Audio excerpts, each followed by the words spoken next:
আসসালামু আলাইকুম। স্বাগত জানাচ্ছি আন্তর্জাতিক সংবাদে। সংবাদের শুরুতেই থাকছে সংবাদ শিরোনাম। দখলদার ইসরায়েলি বাহিনী এবং লেবানন পুরোদমে যুদ্ধ চলছে। জানিয়ে দেব হাতে থাকা সর্বশেষ আপডেট আন্তর্জাতিক সংবাদ। প্রথমে এই সংবাদ শিরোনাম। হিজবুল্লাহ আসলে কতটা শক্তিশালী, এরপর জানিয়ে দিব গোলান মালভূমিতে হামলার রকেট ইরানের তৈরি।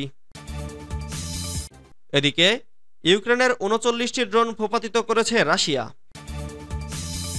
আরও জানিয়ে দিব ইউক্রেনের আরও ২ গ্রামের নিয়ন্ত্রণ নিল রাশিয়া। সর্বশেষ জানিয়ে দিব ইমরানের মুক্তির দাবিতে পাকিস্তান জুড়ে বিক্ষোভের ডাক। এতক্ষণ শুনছিলেন সংবাদ শিরোনাম, এবারে বিস্তারিত।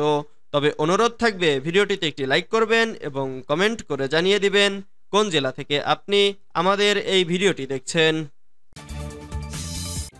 হিজবুল্লাহ আসলে কতটা শক্তিশালী? অধিকৃত গোলান মালভূমিতে রকেট হামলায় ১২ শিশু নিহত হওয়ার পর লেবানন ভিত্তিক হিজবুল্লাহর সঙ্গে ইসরায়েলের উত্তেজনা আরও বাড়ছে। আশঙ্কা করা হচ্ছে হিজবুল্লাহর সঙ্গে পূর্ণমাত্রার যুদ্ধ করতে পারে ইসরায়েল। অবশ্য গত ৭ অক্টোবর থেকেই গাজার ফিলিস্তিনি প্রতিরোধ আন্দোলন হামাসকে সমর্থন করায় ইসরায়েলের সাথে গোলাবিনিময় চলছিল। চলুন দেখে নেওয়া যাক হিজবুল্লাহর সামরিক শক্তি আসলে কতটা। কোনো দেশের রাষ্ট্রীয় বাহিনী না হয়েও বিশ্বের সবচেয়ে আধুনিক অস্ত্র সম্ভারে সজ্জিত সামরিক শক্তিগুলোর অন্যতম হল হিজবুল্লাহ। বস্তুত এরকম বাহিনীগুলোর মধ্যে তারাই সবচেয়ে শক্তিশালী এবং তাদের অর্থকড়ি ও অস্ত্রশস্ত্রের যোগান দেয় ইরান। হিজবুল্লাহর প্রধান শেখ হাসান নাসরুল্লাহর দাবি অনুযায়ী তাদের প্রায় ১ লাখ যোদ্ধা আছেন, যদিও বিভিন্ন নিরপেক্ষ সূত্রে এই সংখ্যা ২০ থেকে ৫০ হাজারের মধ্যে বলেও দাবি করা হয়। হিজবুল্লাহর এই সদস্যরা সামরিক প্রশিক্ষণপ্রাপ্ত এবং তাদের যুদ্ধের অভিজ্ঞতাও আছে। এদের অনেকেই সিরিয়ার গৃহযুদ্ধেও লড়াই করেছেন। Strategic think tank center for strategic and international স্টাডিজের হিসাব অনুযায়ী হিজবুল্লাহর কাছে প্রায় ১,৩০,০০০ রকেট ও মিসাইল আছে। তাদের মধ্যে এই অস্ত্রভাণ্ডারের বেশিরভাগই হল ছোট আকারের আনগাইডেড ভূমি থেকে ভূমি আর্টিলারি রকেট। তবে হিজবুল্লাহর সম্ভারে বিমান ও রণতরী বিধ্বংসী মিসাইল আছে বলেও ধারণা করা হয়। তাছাড়া বেশ কিছু গাইডেড মিসাইলও আছে, যেগুলো ইসরায়েলের অনেক ভেতরে গিয়েও আঘাত হানতে সক্ষম। গোলান মালভূমিতে হামলার রকেট ইরানের তৈরি। অধিকৃত গোলান মালভূমিতে যে রকেটটি দিয়ে হামলা চালানো হয়েছিল সেটি ইরানের তৈরি ক্ষেপণাস্ত্র বলে দাবি করেছে ইসরায়েলের পররাষ্ট্র মন্ত্রণালয়। রবিবার ২৮ জুলাই এক বিবৃতিতে পররাষ্ট্র মন্ত্রণালয় আরও জানিয়েছে, হিজবুল্লাহ একমাত্র সশস্ত্র গোষ্ঠী যাদের অস্ত্রাগার রয়েছে। ব্রিটিশ বার্তা সংস্থা রয়টার্স এ খবর জানিয়েছে। পররাষ্ট্র মন্ত্রণালয় আরও জানিয়েছে, দক্ষিণ লেবাননের চেবা গ্রামের উত্তরের একটি এলাকা থেকে ক্ষেপণাস্ত্রটি ছোড়া হয়েছিল। এ কারণেই হামলার জন্য ইরান সমর্থিত হিজবুল্লাহকে পুরোপুরি দোষারোপ করা হচ্ছে। তবে সিরিয়ার পররাষ্ট্র মন্ত্রণালয় হিজবুল্লাহর বিরুদ্ধে ইসরায়েলের অভিযোগকে মিথ্যা বলে দাবি করেছে, বরং এ অঞ্চলে বিপজ্জনকভাবে সংঘাত বৃদ্ধির জন্য ইসরায়েলকেই সম্পূর্ণরূপে দায়ী করেছে সিরিয়া। এর আগে ইরানের পররাষ্ট্র মন্ত্রণালয়ও লেবাননে নতুন কোনো দুঃসাহসিক অভিযানের বিরুদ্ধে ইসরায়েলকে সতর্ক করেছে।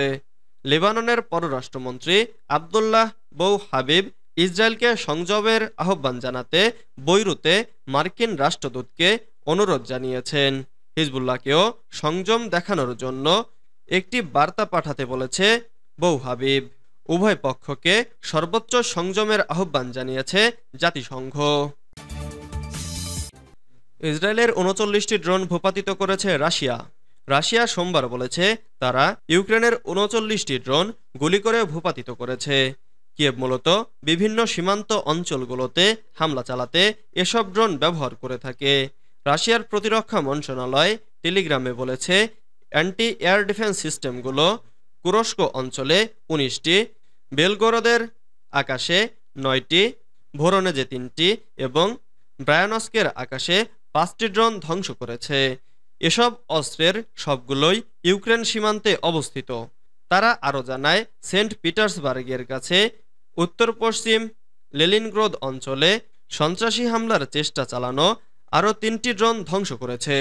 ইউক্রেন রাশিয়ার জ্বালানি ডিপো, শোধনাগার এবং জ্বালানি সুবিধাগুলো লক্ষ্য করে প্রায় ড্রোন হামলা চালিয়ে থাকে, বিশেষ করে সীমান্ত অঞ্চলে।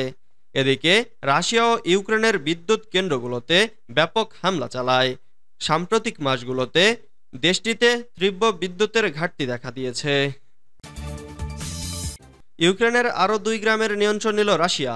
ইউক্রেনের পূর্বাঞ্চলীয় দনেৎস্ক অঞ্চলের 2টি গ্রামের নিয়ন্ত্রণ নেওয়ার দাবি করেছে রাশিয়া। রোববার মস্কো জানিয়েছে তাদের সেনাবাহিনী আঞ্চলিক রাজধানীর উত্তর পশ্চিমের পোকরোভস্ক শহরের দিকে অগ্রসর হয়েছে। বার্তা সংস্থা এএফপির এক প্রতিবেদনে এ তথ্য জানানো হয়।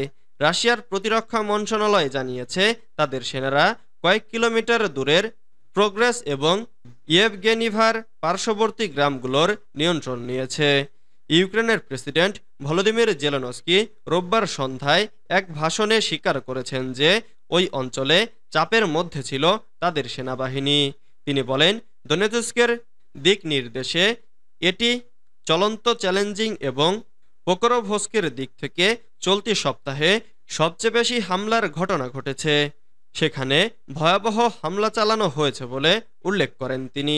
জেলেনস্কি বলেন, যারা রাশিয়ার হামলা বন্ধ করতে এবং রাশিয়া আক্রমণাত্মক সম্ভাবনাকে ধ্বংস করার চেষ্টা করে যাচ্ছেন তারা এই যুদ্ধের অন্যতম গুরুত্বপূর্ণ মিশন সম্পাদন করেছেন।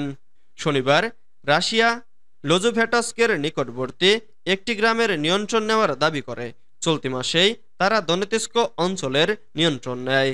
সম্প্রতি ওই অঞ্চলে নিজেদের সক্ষমতা আরও কেন্দ্রীভূত করেছে ক্রেমলিন। ইউক্রেনের জেনারেল স্টাফ রোববার সকালে জানিয়েছে তাদের সৈন্যরা ওই এলাকায় 29টি হামলা প্রতিহত করেছে। ইমরানের মুক্তির দাবিতে পাকিস্তান জুড়ে বিক্ষোভের ডাক। সাবেক প্রধানমন্ত্রী ইমরান খানের মুক্তির দাবিতে পাকিস্তান জুড়ে আগামী 5 আগস্ট বিক্ষোভের ডাক দিয়েছে তার দল পিটিআই। রবিবার 28 জুলাই ইসলামাবাদে এক সংবাদ সম্মেলনে পিটিআই নেতা আসাদ কায়সার এই বিক্ষোভের ডাক দেন। এ সময় তার সঙ্গে ছিলেন পার্টির মহাসচিব ওমর আইয়ুব খান ও তার সমর্থকরা। পাকিস্তানের সংবাদ মাধ্যম জিও নিউজ এ খবর জানিয়েছে। তোষাখানা মামলায় ক্ষমতাচ্যুত প্রধানমন্ত্রীর গ্রেফতারের কথা উল্লেখ করে কায়সার বলেন, 5 আগস্ট পিটিআই প্রতিষ্ঠাতাকে গ্রেফতারের দিন হিসেবে চিহ্নিত করা হয়েছে। আমরা সেদিন প্রতিবাদ করব। 1 বছরেরও বেশি সময় ধরে কারাগারে বন্দী ইমরানের মুক্তির দাবি জানিয়ে আসছে পিটিআই। ক্ষমতাচ্যুত প্রধানমন্ত্রীকে বেআইনিভাবে রাষ্ট্রীয় উপহার বিক্রির অভিযোগে আদালত তাকে 3 বছরের কারাদণ্ড দেওয়ার পর 2023 সালের 5 আগস্ট লাহোর থেকে গ্রেফতার করা হয়েছিল। বিক্ষোভের প্রস্তুতি নিতে শুরু করেছে পিটিআই নেতাকর্মীরা। অবশ্য পিটিআই নেতাকর্মীদের বিভিন্ন মামলায় গ্রেফতার করা হচ্ছে।